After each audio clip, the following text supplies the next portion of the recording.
है उसका नाम उपासना है। और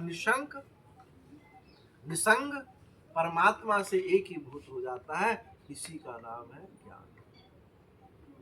तो हम सब लोगों का जितने हैं इस मनुष्य जीवन मात्र का उद्देश्य है कि परमात्मा की प्राप्ति।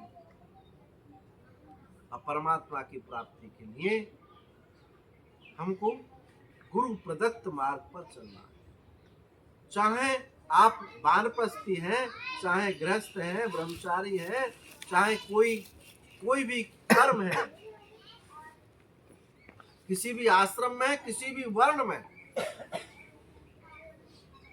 सब का सब ज्ञान पर आधारित है। यदि ज्ञान नहीं है तो आपका वर्ण आश्रम व्यर्थ है, आपका वर्ण भी व्यर्थ है, आश्रम भी व्यर्थ है। जब ज्ञान रहित वर्ण आश्रम रहित होता है, ज्ञान रहित जब वर्ण आश्रम होते हैं तो उन्हीं को पशुता कहते हैं। आप पशु हैं या इंसान हैं? इंसान है तो भगवत तत्व के लिए प्रयत्न करना चाहिए, मोक्ष के लिए प्रयत्न करना चाहिए। यदि पशु है तो भैया उनके लिए ना हम कोई उपदेश नहीं देते। वो आपस में कुछ कर लेते होंगे, घास चारे की, यहाँ हरी घास है, वहाँ जो है सूखी घास है, आपस में बात कर लेते होंगे। इससे ज्यादा वो बात नहीं कर सकते।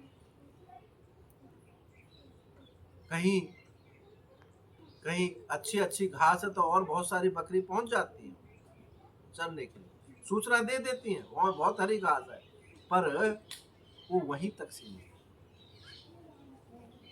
इंद्रियों के भोग तक सीमित है। आप इंद्रिय भोगी नहीं है।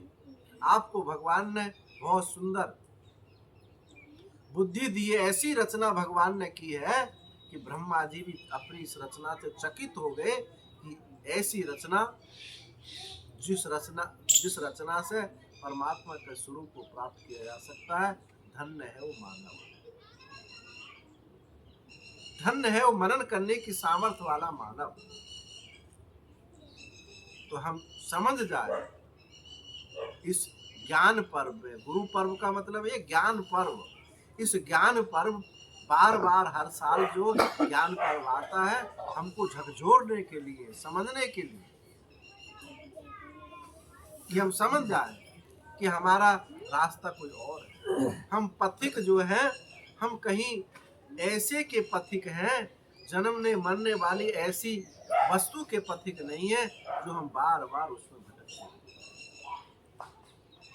हम परमात्मा के पथिक